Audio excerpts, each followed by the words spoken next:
Hey man, let's do this stuff.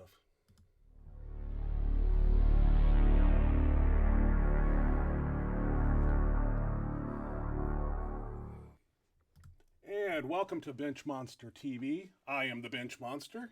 And I'm Ashley Condre. How is everybody doing this evening? Awesome. Thanks for joining us. It's good to be here. We were going to start off this episode by talking about the Arnold Classic this year. Ashley here lifted at the Arnold Classic XPC meet. Very well run meet.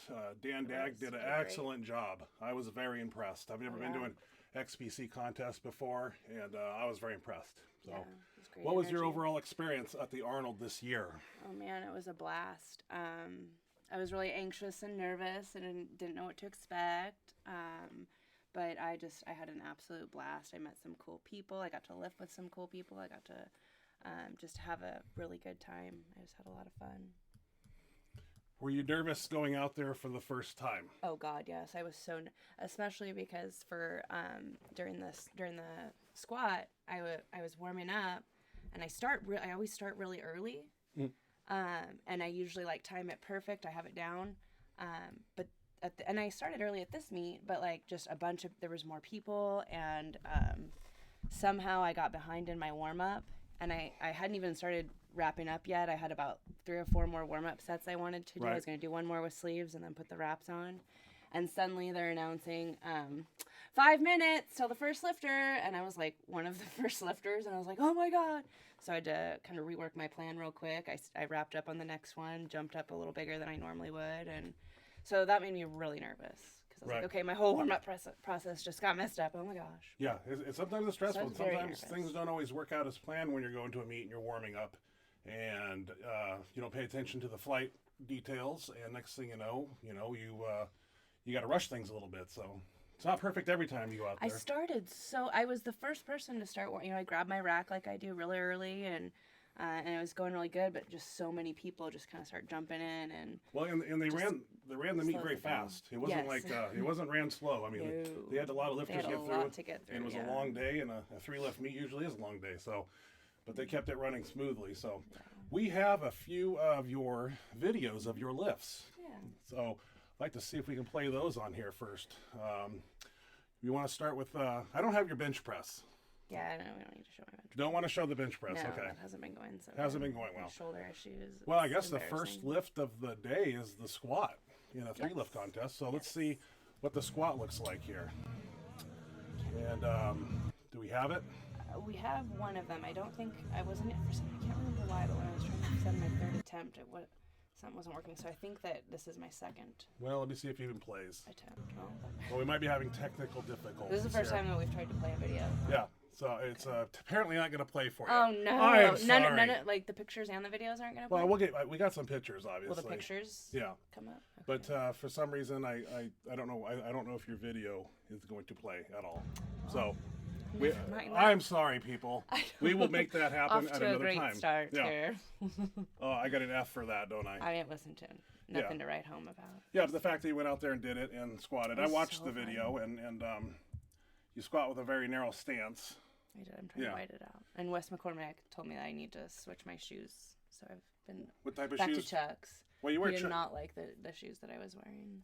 What shoes were you wearing? The low top Chucks? No, I was wearing squatting shoes.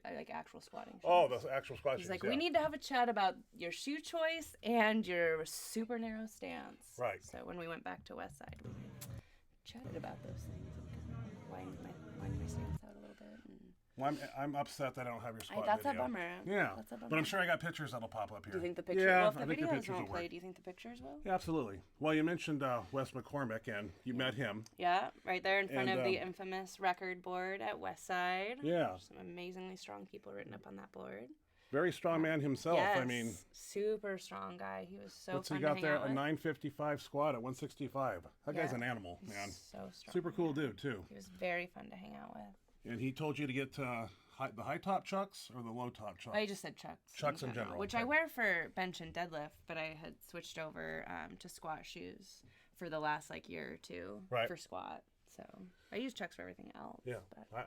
I bench and chucks and have for a long time. Yeah, I've always benched and deadlifted. So moving down the list of people you met Dave Hoff. I did. We hung out. We got to hang out with him for a long time too. The man right there. Yeah, Dave Huff. Yeah, super cool cat. Strongest guys ever. Strongest man in the world right there. I mean, Jesus. Yep. Super fun guy. He was very knowledgeable very too. Hilarious. He was so funny. I laughed a lot. Yeah. He imitates Mendelsohn very well too. Oh, he's got some really good impressions. Yeah, he's a cool dude. He also advised me to get some workout supplements from Redcon One. I don't know. I'm not sponsored by them by any means, but the ones he recommended, I'd like to plug real quick. I mean, I'm not a big supplement person. I don't really go to like supplement stores. I buy pre-workout, but he recommended this stuff, and I like to get a pump, and he told me to get the big noise here. See that on there? And don't you have to hold it up? Well, I can hold it up here. And we're getting a little glare. The little glare. Try that out. How do you say that word? MOAB. Moab? MOAB. You still can't see the letters very well, but both of those, I mean, I take both of those pre-workout and veins on top of veins and pumps galore. Pretty impressive stuff. I actually ordered more. And it really, one of the flavors is sour gummy worm or sour gummy bear or something, and it literally tastes like. Oh, and great. I mean, I'm not usually into tasting like our pre-workouts, but I was like, dang, that's so. I just want to plug that real quick. I mean, I'm not a supplement guy by any means, but I'm impressed with those two products and highly recommend them. Now, you also ran into the man who has the biggest raw bench in the world and established that day with a 770. And that was Mr. Julius Maddox. This was the day before he did it. Day before. Friday, And as you notice, the Arnold there isn't very busy because it was shut down, per se. So, I mean, that's what it looked like most of the time. I hear ghost town. Everybody was saying that normally that whole hallway is just packed full of people. And that's about what it looked like. So it was really laid back. And super nice man right there. Strong, Jesus, strong man. I can't say enough about the guy. Humble, down to earth. I mean, on and on and on. Mm-hmm. Now, as you move forward to the powerlifting venue, you walked into the merchandise area and you met a man by the name of Chuck Vogelpohl. I did. I got to meet Chuck Vogelpohl. Yeah. Yes. Yeah, that was an honor to see him. Haven't seen him in many years, and one of the guys that inspired me. I was going to say the fire beanie. Sorry, I totally cut you off. Fire beanie, yeah. I mean, just that man, I mean, wasn't for him. I don't think I'd have the intensity and lifting strength that I do because I pride myself after him, and he's a strong SOB. Very impressive. Yeah. When he helped me. He's got that apparatus for like squatting. Yes. That like pulls you forward, and he kind of. Now you put that on. Cool. Yeah. And what did it feel like with 25? I forget the name of it. I'm sorry. God, what was it called? Yeah. I can't remember what it was called. Yeah, I'm drawing a blank. But you put weight, like you can put weight in front of you, so you're squatting, and it loads in front. Yeah. So at the bottom of the squat, it wants to pull you forward. So you have to practice driving up out of the hole, because it's gonna want to collapse you. So then I imagine you take that off after squatting with it for a while, and it just. Yeah, we'll talk to our gym owner. He's a collector of fine. I know. I meant to send apparatuses, and I think he'll grab one of those for us and definitely put it to use. In the warm-up room, we saw a strong female, and her name was Laura Phelps. I have looked. I've just haven't seen her for many years. I've never met her before, but when I first started for the last 10, 11 years, I've been just idolizing her. Like, she was one of the first female powerlifters that I really started watching and kind of following. It was before Instagram and all that, but before I started paying attention to, and I love her. She inspires me. She was part of what grew my my passion for this. Was I want to be like that girl, which I will never be that strong, but she just inspired me to try to be as strong as possible, because she just kind of pushed the envelope as far as what a female. I mean, she has a 700. I mean, geared, but 775 most squat. So at 165, I think 500 bench. It's deep crazy in the numbers, man. Impressive bench. Lady. Take my hats off to her, man. So sweet. She's so nice. Oh. I mean, I obviously don't know her personally, but everything that I've ever seen her in, she just seems so nice. And when I walked up to her to meet her, she was so nice, and that was one of my favorites. I like to say that everybody that we met at the Arnold was super nice, outgoing, and friendly. I mean, there wasn't one person there. No, we didn't meet anybody other than that guy at Westside. Well, that bald dude was mean. But other than that, the whole trip, everybody was so nice. Very cool. And yeah. Now, you also ran into Mr. Stan Efferdine. Yes, I did. Yeah, vertical diet man. Very cool guy. Known him for many years. The guy has a physique, and he's maintained it since the day I met him in 1997, May 17th. And I idolize that guy. I mean, I remember that day I met him, I think he pulled 800 and he damn near benched a 600 raw. And he was just muscle on top of muscle, and he takes care of very, very knowledgeable man. I mean, he's so smart. He talks way above. Yeah, I like to ask him questions, but he's hard to sit down and talk to at a meet. You know, he's so many people mobbing him and asking him and questions and whatnot. But really super cool cat. Mm-hmm. And you had a chance to meet the man called Larry Wheels. Yeah, he came. Maybe that's why my squat warm up got all messed up, because I paused in the middle of it to go take a picture with him. And that was really cool of him to take pictures and interact with fans, because it was in the warm up room, and he was competing. I know. I was kind of nervous. That's why I made you go up first. But yeah, I thought he was super lifting. Cool. He was taking pictures like the next day. I didn't know he was lifting. Oh no, that I told day. you he was lifting on my day that we were. So the fact that he came in and was able to take pictures, I mean, that's really cool. Because most people, you know, they're in a zone and they don't want to be bothered pre contest or. But he was real down to earth, nice guy. 25 years old. Jeez, just so much potential. Oh, yeah. Man, he can do anything he wants. He totally can. And he probably will. Yeah. But no, those were some of the people he met, and of course, you know, Tiny Meeker, Jimmy Kolb, and did those pictures not come through? I didn't get those up there.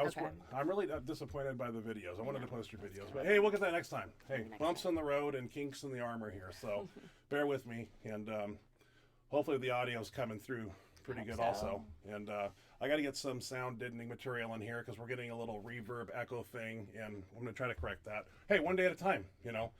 But yeah, so that was your Arnold. Now, the fact that you competed there, do you plan on going next year?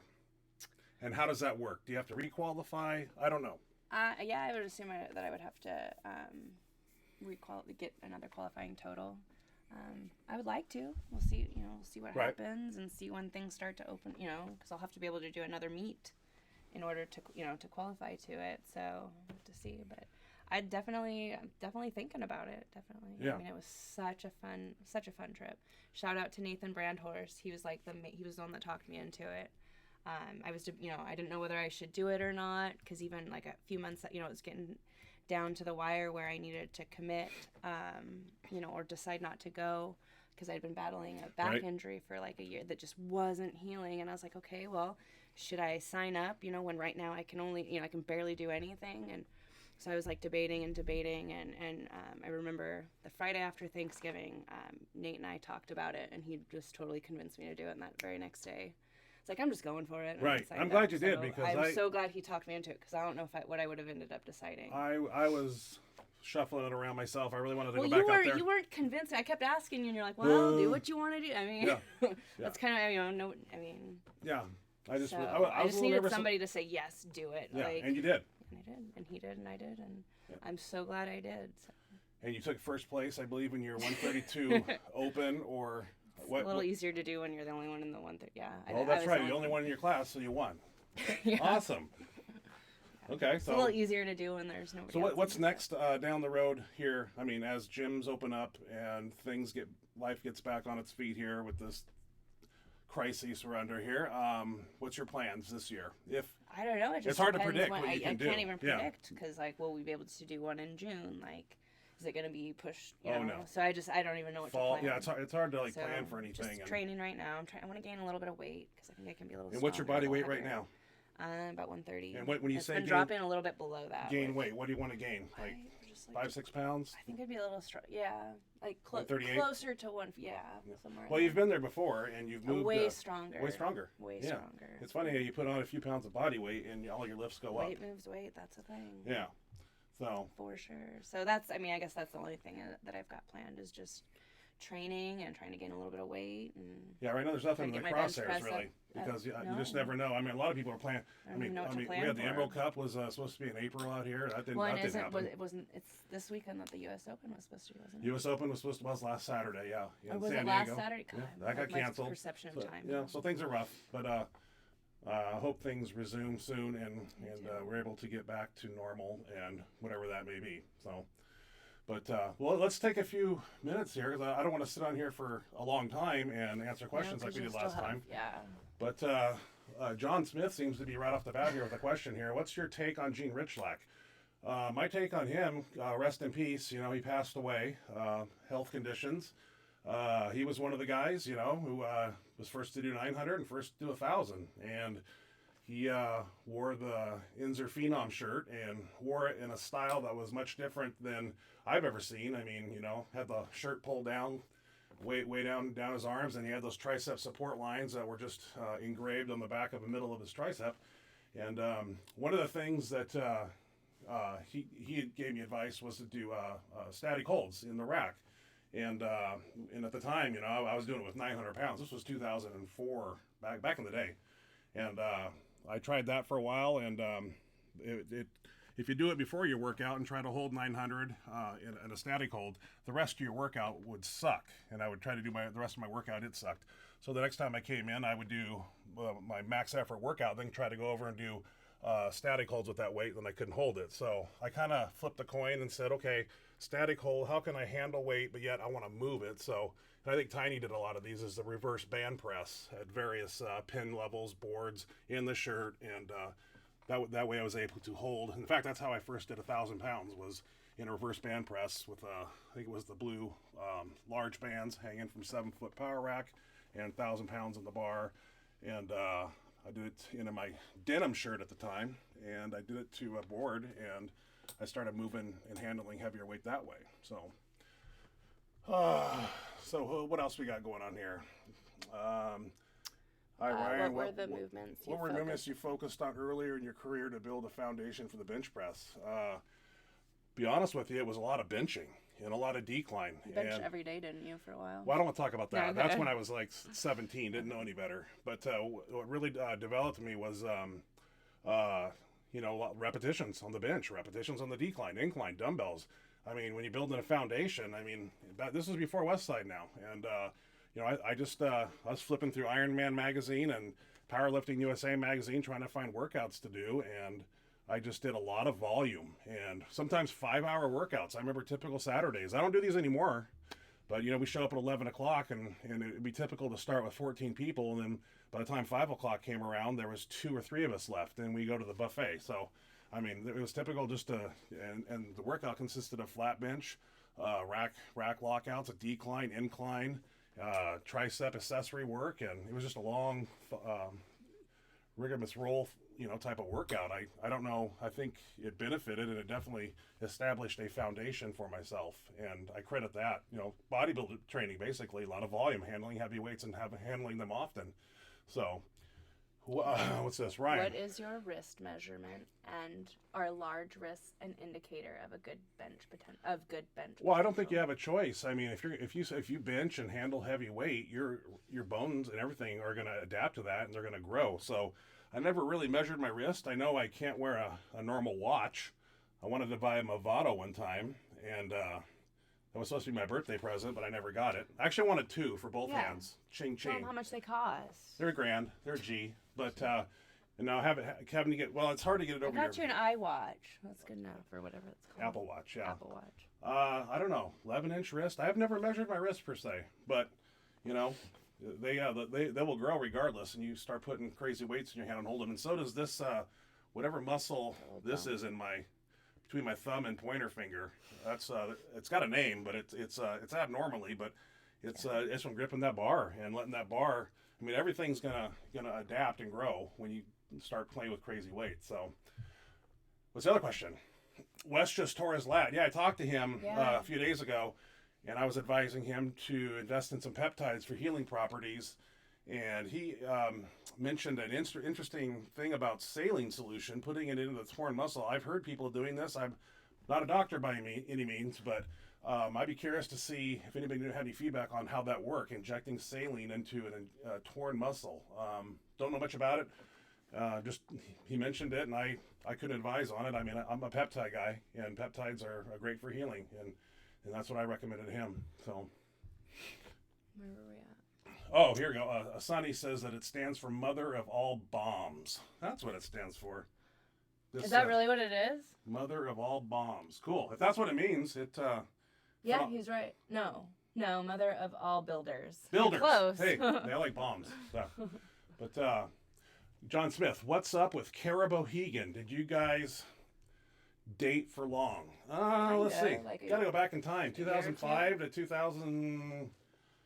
geez, 6.5. So year and something. So Yeah, really nice girl. Year. Very intelligent. Very Great strong. personality. Super strong. I mean, just. I saw a video of her doing 225 for 7 reps raw. I mean, I know most of her stuff. Yeah, very talented. Been lifting all of her life, and she showcased it, and it was always a pleasure to watch her lift and squat too. I mean, 550 squat and she pulls 500 and. Man, Does she still lift? Yeah. I do not know if she still lifts. Lost contact with her. Don't see her on social media. So I was going to ask Laura Phelps. I figured she might know, but God, it was such a hustle and bustle, fast-moving pace at the Arnold. Yeah. It was just like meet this person, meet that person, and it was so many names. And God, it was like a kid in a candy store. Kind of cool. Do you think push-ups create a stronger bench or a bigger chest? Well, Christian, I know Louie. That's one of the staples of their workouts is push-ups, and they do them in a rack with a bench press bar, set in the corner of a rack, and I believe they do them elevated, feet flat at all angles, and with weights on their back. So I would say yes. Just generic push-ups, like you would do in the military, just doing bodyweight push-ups, I don't think are beneficial. But I mean, to each their own. But I like the way the West Side incorporates them. And the way they do them, it looks fun, and I think we need to incorporate it in our workout. And we haven't done that yet, so I'll have to advise that to the guys as far as doing some more push-ups and with a 100-pound weight on the back or something, chains around the neck. I always make it harder, of course. I will never make anything easier. I like to make things a little more crazy when I train. So Cody Plum says, nice work, Ashley. Thank you got Cody some fist Plum. pumps. Yeah, I got a fist bump there. Nice. Thank you. Cody Plum, APA meet July 4th in Puyallup. Is it still happening, though? Is that still going to happen? I mean... APA, that's Scott Taylor. I'd like to see that happen, but, things are really up in the air with the social distancing thing. I don't know how that would work, and if it does, super cool. Keep it in mind, though, yeah. Are you going to do that meet Cody, or is that just something you're throwing out there? Let me answer a quick question here. Jeff B., do you have a favorite bar to bench with, like brand and type? Well, Jeff, we train with multiple different bars. The Duffalo bar, the football bar, the, what's another bar? Regular bar, squat Did you say bar. Freak bar already? You don't use that very often. Not to bench heavyweight with. But, no, not heavy, no. And of course, we use the fat grips too. We put the fat grips on, and we'll do. They actually have 2 different kinds of fat grips: one blue and one orange. The blues are about that big, and the oranges are about that big. So, always switching up bars. But did you say cambered bar? We don't have a cambered bar. An actual 5-inch camber bar. Those are a rarity anymore. And I don't know. In all the 4, we used to use it like when we had it at our. In 4 different gyms that I train at, we don't have a cambered. Have you seen a cambered bar? I don't think we did. We did it. Hey, Duffalo bar though. I'm very happy with that. It's the same concept. Yeah. I mean, not same, but very similar concept.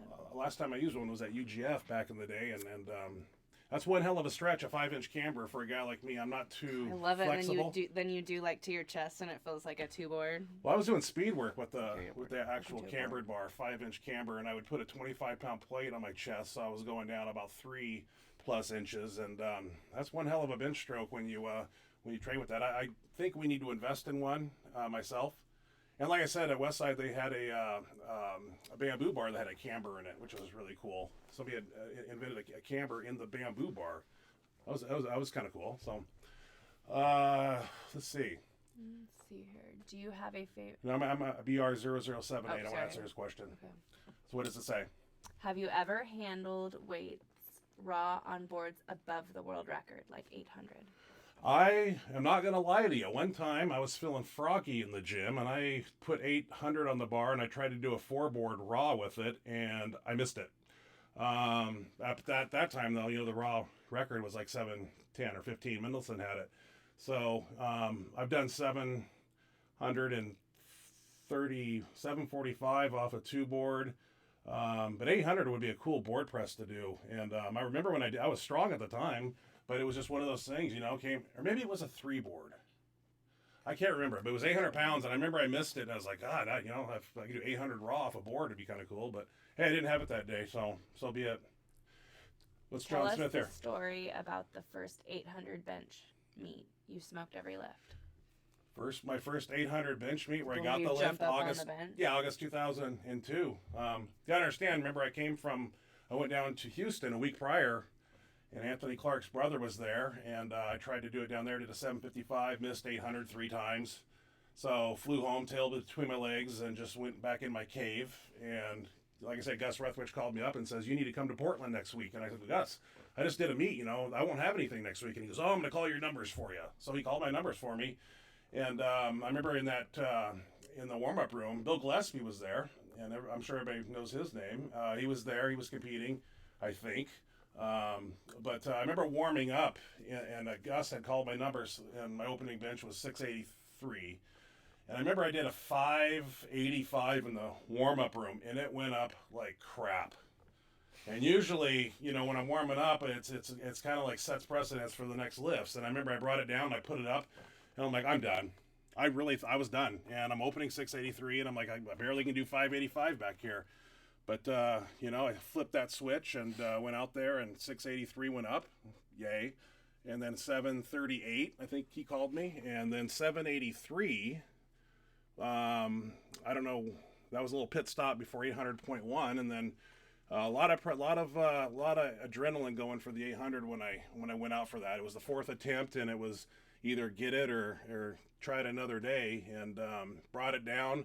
Handoff was good, shirt built pretty good, and whacked it up, and had a little uneven lock out there a little bit, but hey, I'm not perfect, and never said I was, but I did the best I could that day, and it went up. But that was a great moment. That's kind of where I became the Benchmonster too that day, and in a roundabout way by doing that. So, and it kind of, like I said, Arcidi, was a 700 bencher in 85, and so, Anthony Clark, I think there was a video of him on YouTube recently. It was reverse bench March 1st, 97 at the Arnold. And I think that's where he got the 800 in that meet there. But, the fact that I hit 800 was kind of crazy because I hadn't been done. And it was like, what happens next? And sure enough, after that, people started, everybody started benching 800. The shirts became advanced, and it was a cool thing to see. And then there was like 70, 30 people that were doing 800, and then it grew and grew. Now 800 is a common lift, which is kind of cool. So, but let's take a few more questions here. I can't stay up here all night. I still got to eat dinner. Kind of hungry. Yeah, we haven't had dinner yet, have we? So Cody answered that yes, he wants to do the APA meet because it's equipped. Right. And he has spoken with the promoter, and he said he's still trying to make it happen. So okay, good to know. Do you think you and Mendelson will ever have a showdown, John Smith? I like to think somewhere down the road. I mean, we're not getting any younger, so actually going to call Mendelson, talk to him briefly on text message the other day, and we'll come up with a plan, and hopefully we get out there, and I think it'd be fun to rekindle that competitive thing. I mean, I don't know when or where, but I will keep you in the loop. Definitely, I would love to have him there because it's motivating, to have him sitting across from me knowing that he's competing in the same flight that I am. And him and I have that fire, man. And I think he can bring the best out of me, and I can bring the best out of him. And I think we'll have a little fun, period. So. What shirt was Gillespie wearing to do 1,000 at 60 years old? The Bench Daddy, 3-ply. And he did 1,004 and 1,014, and more to come from that guy. Bill Gillespie, a strong man, and he's figuring out the shirt, and he's learning how to use it, and he's training properly. In fact, I had to ask him in Messenger the other day, how often are you training in the shirt?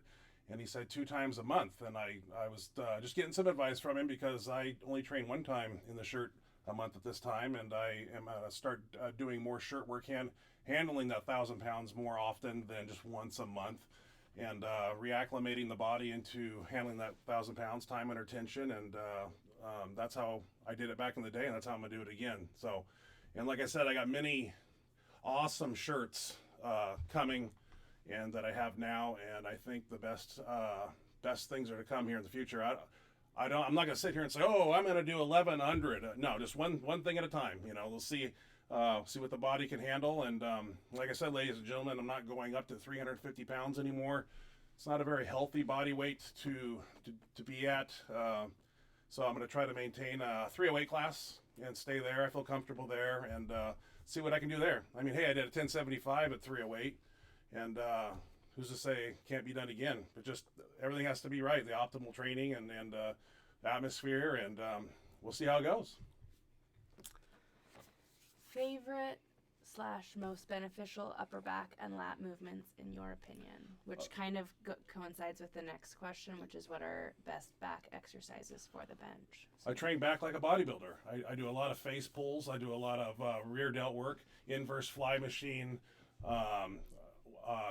training back twice a week, all horizontal movements, vertical movements. Seal rows is another thing I need to start doing. Julius, I remember when I was studying him months or years back, he would do a lot of seal rows, and we have a machine actually at our gym that we can do that, and having a big back, like Julia says, is a key to a big bench, and I want to start doing more of that. So there is no favorite. It's just I try to hit it at all angles like a bodybuilder. So and then I change up rest periods. I mean, slow eccentrics. I mean, have a high volume day. Always switching it up constantly depending on the day.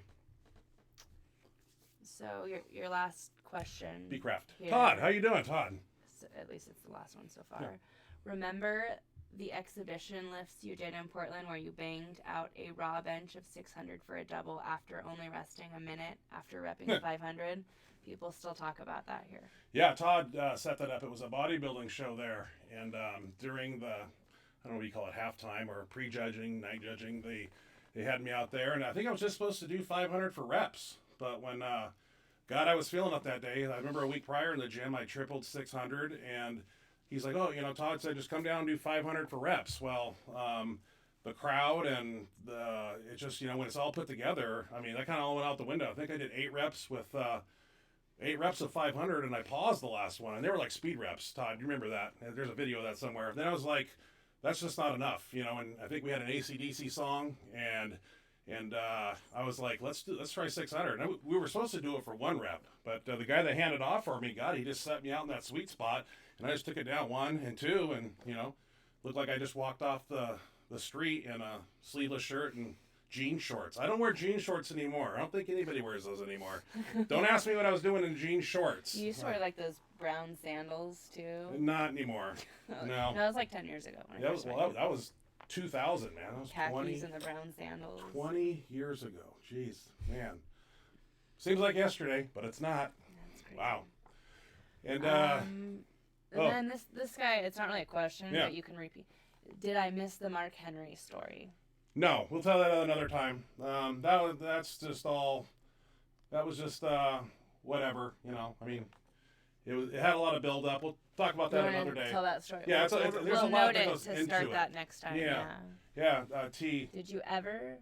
Sorry, were you still answering that? I said, so we'll tell it another time, and I don't improvise and I don't ad lib. I mean, I'll tell you exactly what happened, and then you can give a little more details. Yeah, because there's a setup phase to it. There was a lot going on. There was a lot of elevated hormones, and I wasn't in the best mood either, but it was just, we'll talk about that another day. Did I ever meet Jan Blakely? I believe I shook his hand the first year at the Arnold.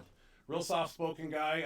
I think I got a picture with him. I didn't talk to him too much. Real monotone, talks very, I wanted to pick his brain. I watched a lot of his lifts and a lot of his training growing up, and I know he's out there, and maybe I'll run into him again and talk lifting and some of his mindset to approaching bench presses. I always wanted to ask him, because he used to always write things on his forearms and stuff. He was a very, I don't want to use the word religious, but kind of spiritual. Yeah, there's some aura behind the way he lifts, and I'm just curious to know more about the guy. And I must have missed him, because I know he lived out there in Ohio at the Arnold, and maybe he was at the meet. I don't know. Didn't see him though. I like meadow rows for back. I like meadows rows for back lately. I don't know what a meadows row is, but I'm sure if I Google it or YouTube it, I will find it. I've not heard of that one. But no, I'm still learning, man. I mean, hey Cody, send me a link to that. I mean, if that's something I'm always looking for new things to do in the gym, and there's so much of it. A lot of it just I don't know every lift, and I just. If there's something out there that's new and innovative, I definitely want to throw it into my regimen, because if it makes me a better, athlete, then I definitely want to do something like that. So, but that being said, I appreciate everybody joining us this evening. Thank you want to keep this a little short, and we will be back another day. Last one went a little too long. Our last one was like over an hour. Yeah, hour and something. So. And But I will tell the Mark Henry story at some other point. But yeah, he's a goofball. But I'd like to thank everybody, and I definitely will work on getting your videos up too. I'm very disappointed with my performance. I threw them on here. The pictures came. Well, it's funny because the videos I was able to send you really easy to get them on here, and the pictures gave me problems. So then it was like vice versa. The thing is, they played when I pre-ran this. They played, and then they didn't play, so I'm embarrassed. So, like I said, not perfect at this, still learning, and hopefully we get better and better as time goes on. Figure it out. But I appreciate everybody joining us, and I definitely will let people know in advance. We seem to be doing this thing on Thursday nights. I don't know if that's appeasable for everybody, but I just want to. We're going to keep doing Thursdays probably. Probably. Yeah. 7, 6, somewhere in there. I will put up for everybody that wants to watch it. A reminder that we're doing this. And hey, like I said, I have my email here. If people, posting comments and stuff, and if you ask questions, I'll definitely answer them on here, or send me an email. Tell me things that you might want to hear. I mean, pretty soon we'll be back in the gym, and we'll be posting videos, and definitely some 1,000-pound movements. I'm itching to get under 1,000 pounds again. I definitely want to feel it and make things happen. And it's just a matter of time before we are able to do that. So It's been, with your hands tied lately with these garage gyms and whatnot. Yeah, there's only so much that you can do. So maybe this rest is kind of good though, in a weird way. Maybe the body needed a little break and come back and reclimb the mountain a little bit and make things happen again. So we will see how that goes. Yeah. But what's T wants to know here? He said, he was asking about the Mark Henry story, and he just said thanks because you said that you were. Yeah. He says a friend of mine met him and was hanging out with him, and he said he wouldn't stop burping and farting. It was disgusting, he said. Well, yeah, I can see that. He's a big guy, yeah. He's got a lot going on, I'm sure. I talked to Jamie Harris, too, on Facebook recently, and he had a chance to work with him, and I can't remember what he said about Mark Henry, but we'll tie it all together, and I don't want to make a whole episode about it. I mean, it was like a one-time thing. We can laugh about it now, but at the time, it wasn't funny, and, and it was just one of those things that had to happen. There's a whole bunch that goes into it, and we'll talk about it at another time. And we'll have some other stories to talk about, too. But until then, I am the Benchmonster. And I'm Ashley Lynn Condre. And we will see. Joining us. Thanks for joining us, and we'll see you guys next Thursday. Maybe a little earlier time. We'll see. Try to not do it. It's somewhat close to 7. Between 6:30 and 7. All right, guys. Have a good night. Bye, everybody.